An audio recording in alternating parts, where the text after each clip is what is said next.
Well, what a treat to be in the office of the icon, LSU's national championship winning coach, Kim Mulkey. Coach, thanks so much for having us today. Well, you're welcome. I don't know about an icon. How about just an old coach? Well, a Naismith Hall of Famer, and now your fourth national championship as a head coach, and then you won one as an assistant, 2 as a player. So we're at 7 now total. If you say so. I don't keep up with it. I just say I'm blessed. I've been very blessed. This trophy in the last week and a half, it's meant so much to Baton Rouge, to the state of Louisiana, to Tiger fans around the world who they just want something uplifting, something that makes them feel good. We saw that at the parade, the millions of free dollars of advertising, that you get this university. What's it all been like? Crazy good. That sounds funny, doesn't it? But it's been crazy, but it's been so good. Jock, I can't even fathom that the ratings and what they were for that national championship game. I've been doing this a long time. I've won those championships. Never have I ever seen what I'm witnessing right now. And I try to think why. And I think it's timing in life. The timing of this first championship ever at LSU in basketball, period. And we all know LSU's won many championships in sports. I think the personality of my team, me coming back home, Bob Starkey coming back and what he's meant to this institution, I think it's just a lot of reasons, but it's been very touching. It really has. The emotions overcame you at the end of the game when you knew you had it wrapped up. I think it was Kateri hit the 3 there, and that was kind of the last daggers. Then Alexis banks one in to make it 102 points. The emotion there, and then in front of Tiger Stadium and the PMAC here during the parade route, you were very emotional. You were fighting back tears. You were doing your best to acknowledge as many people. Thank you. I'm still emotional. I might cry on you in this interview. I don't know why. Maybe it's age. Maybe it's because I see tears in the eyes of donors and alums and fans, and it's a first for every kid in that locker room I got to coach this year. It was their first, all of them. It was not the first for 3 or 4 of my coaches because they've been with me a long time, but we had a lot of coaches. It was their first. I do make eye contact. I'm a person that if I tell you something, you can take it to the bank. Look me in the eyes. I'm going to look you in the eyes. And I wanted to look at everybody in that parade and make sure they didn't see just a hand wave and a fake thank you. I tried to look at people, little kids, throw beads to them, because this belongs to all of us in the state of Louisiana, whether you're an LSU person or not. Somewhere in this state, you're either connected to Kim Mulkey, Johnny Derrick, Jennifer Roberts, and all of those who are from this great state of Louisiana. When we sat down with Alexis Morris over a year ago, simple, poignant statement. She's just real. To play with you at Baylor, then she goes to Rutgers, and she goes to Texas A&M. She joked at Bob Starkey at A&M. All he used to talk about were those 5 Final Fours at LSU. And all your players said that throughout the year. Players that didn't want to be coddled, they wanted to be coached. And here we are. I take that as the ultimate compliment. I have had former players say things to me in private, and they were afraid to say it to me for fear that it would offend me, and I would hug them and go, that's the greatest compliment you could pay a coach. And she could tell you better than me, but real to me is there's nothing pretentious about me. I will be a great team player. Those clothes I wear on the sideline, I don't wear that every day, but if it'll help sell one more ticket, if it'll help get people into that arena that have no clue about women's basketball, they're in the fashion industry. Real is sometimes you got to be tough. And you have to say things that maybe other people are afraid to say. But you have to have that relationship where they know you're for them. There's a difference in tough love, being real, and belittling somebody. And these These players allow me to challenge them in a way because they know I'm for them. And I think you and I have talked many times, perception is not reality on social media for Kim Mulkey. We laugh about it. I don't see it unless somebody shows it to me or tells me. But if you look at the kids who played for me, the coaches who have coached with me, the people who know me, and I don't have a big circle. Trust is an issue I have. I keep my circle small. But I'm real. I love to compete. I just want my student athletes and my players to know what it feels like to win championships.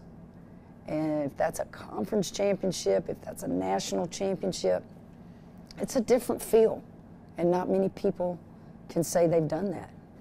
Well, and then some people that talk about the outfits, I say she usually wears what they put out in front of her. You know, it's not like you put a whole lot of thought and process into that. Jock, those people who say anything negative about the outfits, let me remind them. Pat Summitt, go back and look what she wore when she used to coach. She was a very stylish dresser. People forget that. When I was an assistant coach at Louisiana Tech, I wore dresses. I wore skirts. I quit doing that when I became a head coach because I squat a lot, and that's just not real ladylike. And so I've always taken pride in how I dress. I think you could go back to teachers and principals and they would tell you, I just love to dress nice. Now what is different now? It's this new generation. It's the new clothes. It's the what we like in Louisiana. We like sparkles and we like feathers, and it took a lot of convincing from those in the fashion industry to get me to wear some of that. But if they say to you, Coach, you will bring more to the game in season tickets sold and people watching now that would never give a flip about the game, isn't that what you're about? Aren't you about promoting your players, your team, and the game of basketball? I said, to an extent, I am. There are things that they have presented me, and I'm like, I'm 60 years old. There is no way I'm wearing that. But I don't want it to be a distraction. A distraction would be, it's all about me.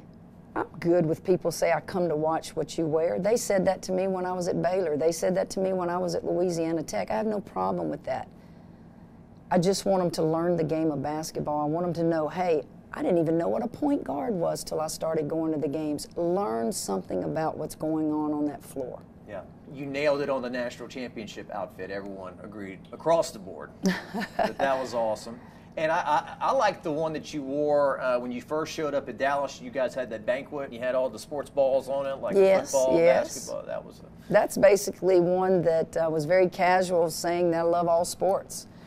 I had a soccer ball here, and I had all kinds of sports equipment on that jacket. National Championship Day, the arrival. I've never seen an arrival for an LSU women's basketball game like that one. The thousands of people outside the arena that lined up, and you had this red carpet that went down the middle. I mean, it was as big time as it could be. Naturally so, it was a national championship. But that was an LSU football type arrival that day. Well, you were walking the red carpet, and there were Iowa fans there, there were LSU fans there were women's basketball fans, and the little, I call it ropes that they had to keep the fans away, it just kept getting smaller and closer, but it was all good. It's a memory. It's something they deserve. When you're getting ready to play for the national championship, there's only 2 teams left. And you couldn't squeeze another person in that area. It was off the charts, positive. Our players were kind of in awe. A lot of them had their headphones on and couldn't hear the screaming and hollering for fear of, they would lose focus. It was so good. The game tips off. There's been a lot said about the way the game was officiated from some national pundits and how the Stars got in foul trouble. But the beautiful story that came out of that was the fact that I'm sitting here watching in front of, almost 20,000 people, 10 million people watching the game of their lives, so much pressure. You rolled with the bench. and separated the score before halftime. Now, Jasmine Carson had started most of the year, so it's not like she spent a whole lot of time on the bench, but she has the game of her life, obviously. Samaya Smith, some big minutes, and last year Poa, 2 huge three-pointers in the first half. And 2 offensive fouls called. Officiating, you know, I'll get on an official in a heartbeat, but I think if you look at the big picture, both teams' superstars were sitting and in foul trouble. So it wasn't like one team was in an advantage over the other. Right. That's the way the game was called, whether you like it or not, but it was done consistently on both ends. Yeah. So here's where the team concept comes into play. And I preach, it's not who starts. You want to be in the rotation of 8 or 9 players. And when you go on that floor, do your job. Don't hurt the team. For us, my gosh, we don't win. The game was won in the second quarter when last year Poa, Jasmine Carson, Samaya Smith, bam, they went in there, and not only did they not hurt the team, they produced. And that's where the game was won.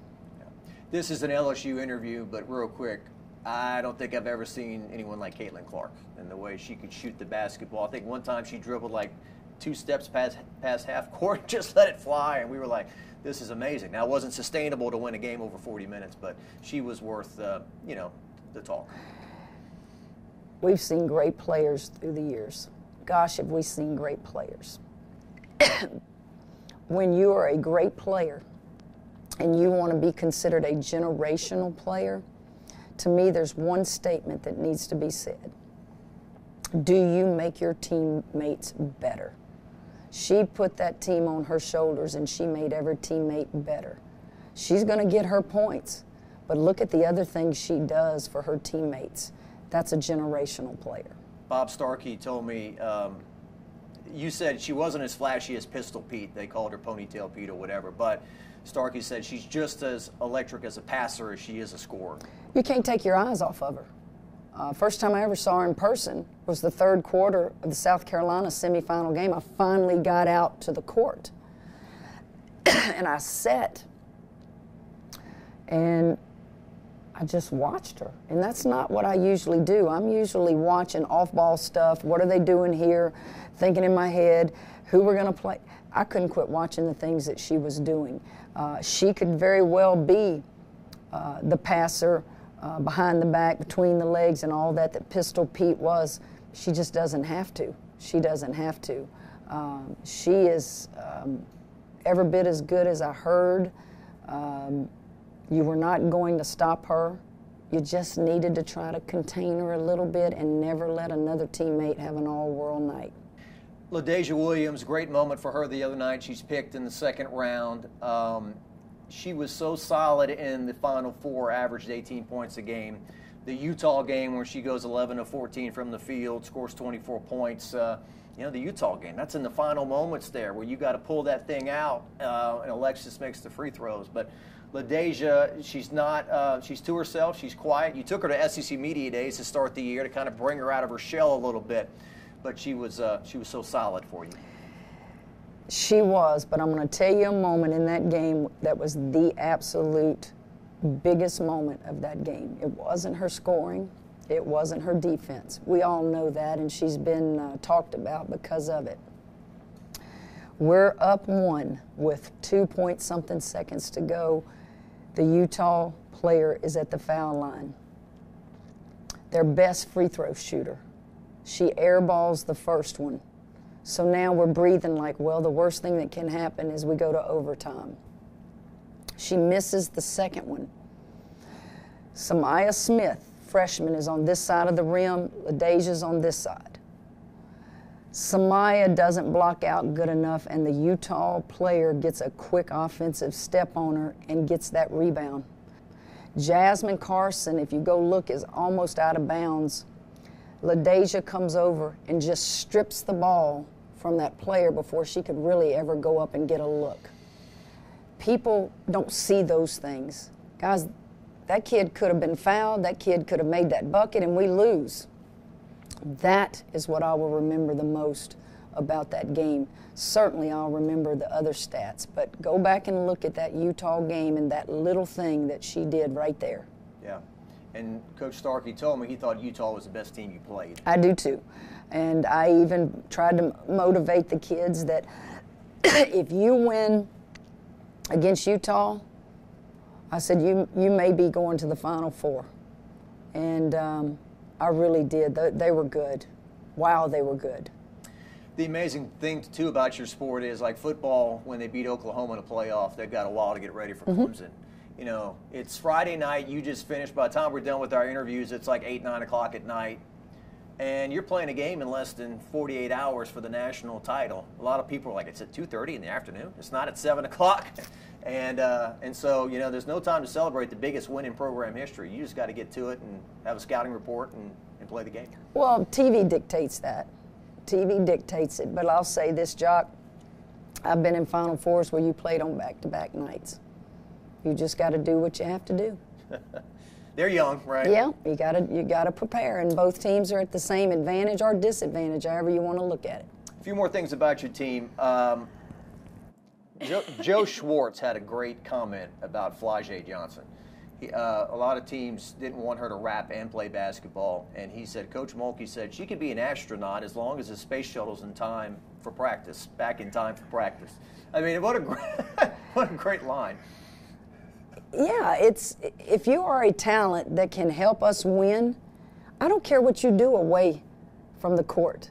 That's her profession. That's what she's going to do long after her basketball is done, and she's going to have a great pro basketball career. The worrisome thing is this. Don't wear yourself out. You have to get rest. I can't have you half speed on the court because you stayed up all night creating rap. But yeah, go do your thing. Don't miss a meeting. And she's been able to handle both beautifully. When I sat the bench in high school, the coach used to say, when you shoot the ball, shoot it with an arc. You know, the ball has eyes. Get it above the rim and it'll see itself through. Don't shoot the ball flat. Flau'jae, she shoots some rainmakers, huh? I mean, that thing's got an arc. She stays in the gym with the rebounding machine that has the net that goes really high. So she has every day practice that same shot, even from the foul line. So, yes, she does. Angel Reese, I was probably watching you and the team right in front of me. I missed all this. It was over with. I didn't see it. Then in the locker room, I hear people asking about it, and then it becomes this big storyline. It had nothing to do with you winning the game. Just after a week and a half after processing it all, there's been a lot said about how women are treated as opposed to men. I mean, Demetrius Byrd, who was a wide receiver at LSU in 2007, when he caught the game winner against Auburn with 1 second left, he was doing this. I was like, oh, this has come back around again, you know, all these years later. So, Jock, you and I must have been looking at the same stuff. I never saw it. When I went to the press conference and it was brought up and Angel started speaking about it, that's when I learned about it, and I was trying to follow what they were talking about, what she had done. I really didn't know until I asked and was shown what happened. And I said, okay, so what is the big deal with, you know, social media? If somebody else had done it throughout the playoffs and that was never written or talked about, why all of a sudden is it bad that she does it? And so I had no problem with it. The ring, you know, that was a pregame speech that Coach Starkey had done, and she was basically pointing to the ring finger, like a lot of players do after they win the championship. I didn't even know what this meant. I'm not into, was it wrestling or something? I don't know. You can't see me. But listen, she didn't do anything that I thought was inappropriate based upon what other players had done previously in the playoffs. Her life has changed tremendously since she got here, and in the last week and a half, it's really changed. Do you have any concerns? Only for her safety. Angel is a strong young lady. Angel brands herself like nobody I've ever been around. I have no idea what NIL deals she has. That's why I gave it to Jennifer Roberts on my staff. Angel is all over social media from what I've been told. If that is what she does, I have no problem with it as long as it's not a distraction and as long as it's not a safety issue. I think it's overwhelming for her a little bit right now, because how do you prepare a young person to be able to handle what she's dealing with right now? I tell her all the time, enjoy this, but don't blow it. Enjoy it, but don't blow it. And how do you blow it? Getting in battles on social media with people that are irrelevant.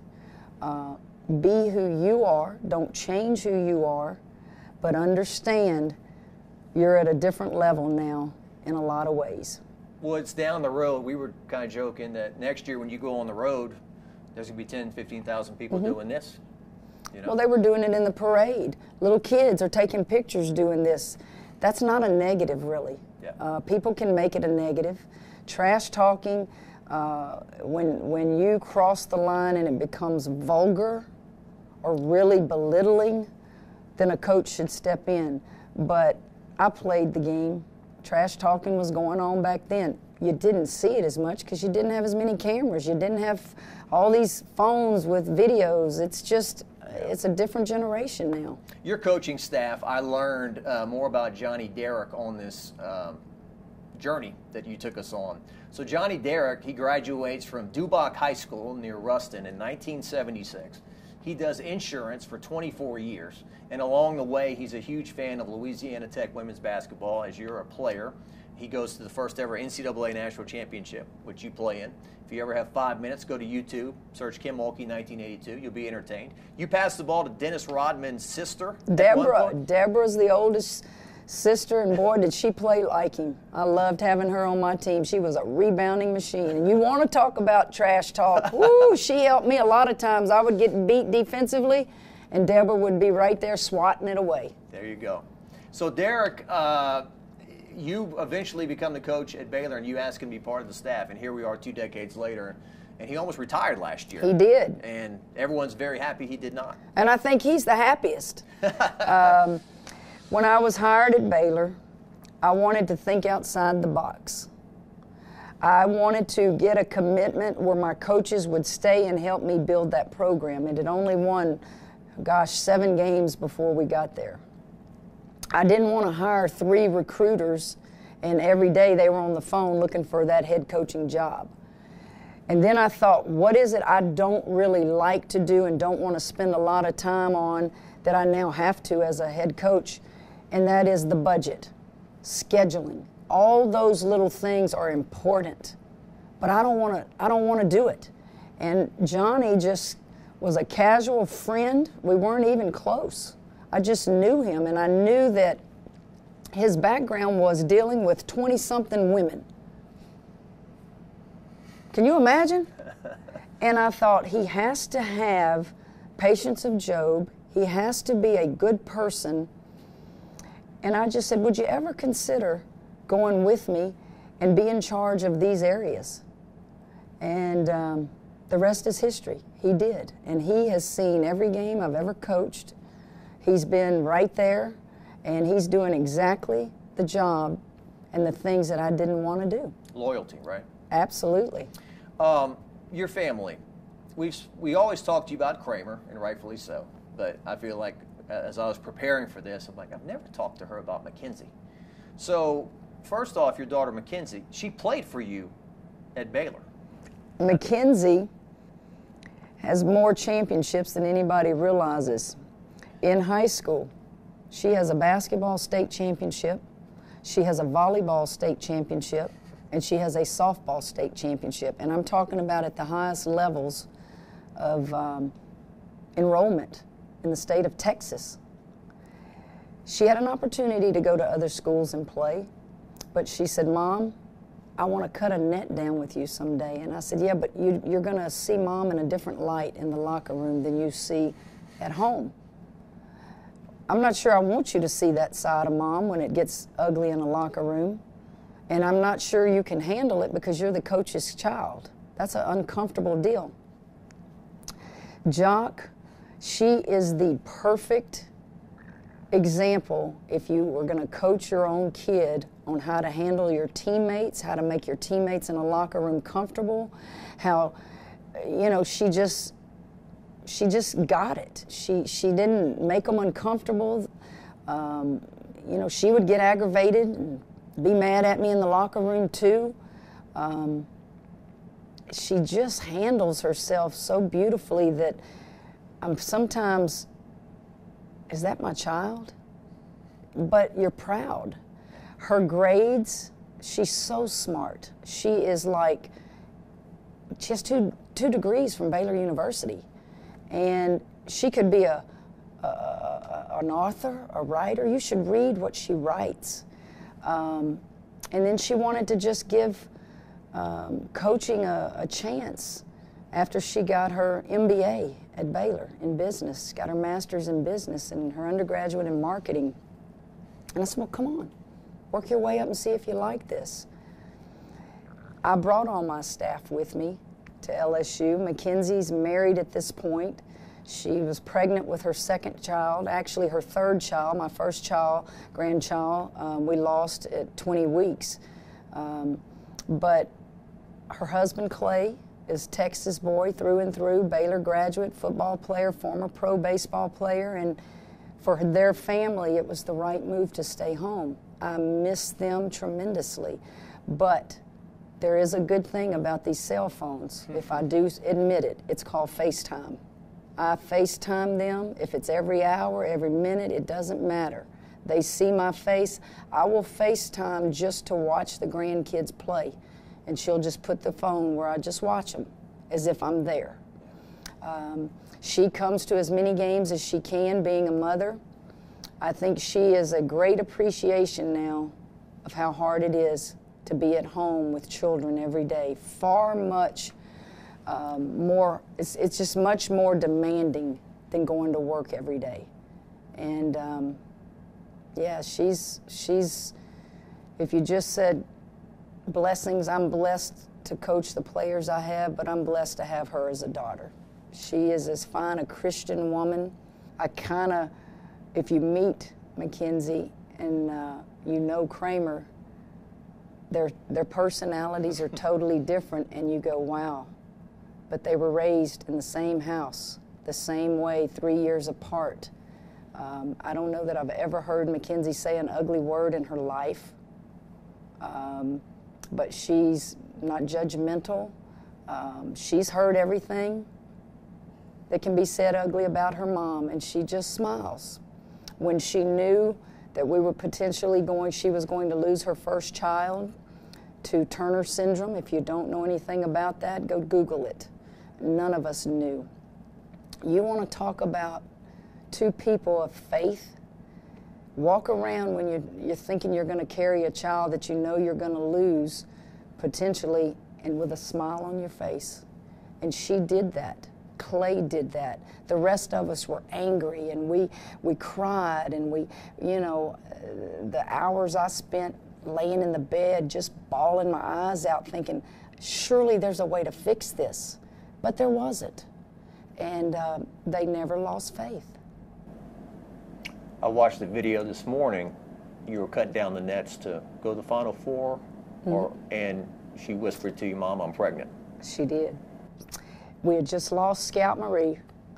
Her in-laws were down at the bottom of the ladder, her husband, and she felt like that was the time to tell me. And again, I just hugged her, as you can imagine, because we had just been through something very, very difficult. And she chose to be on that ladder when we were cutting that net down. And we have Cannon now. Cannon's 4. And then Sage is 22 months, and we're blessed. No one has ever told us or promised us that it would be a perfect life, but we've been through things that a lot of people have, and you just have to keep on living and keep on believing. And they were on that ladder with you? Oh, yes. There's not enough room on the ladder, and I wanted to tell Mackenzie, are we going to add to this bunch? Because I don't know if we can keep, you know, putting more people on this ladder.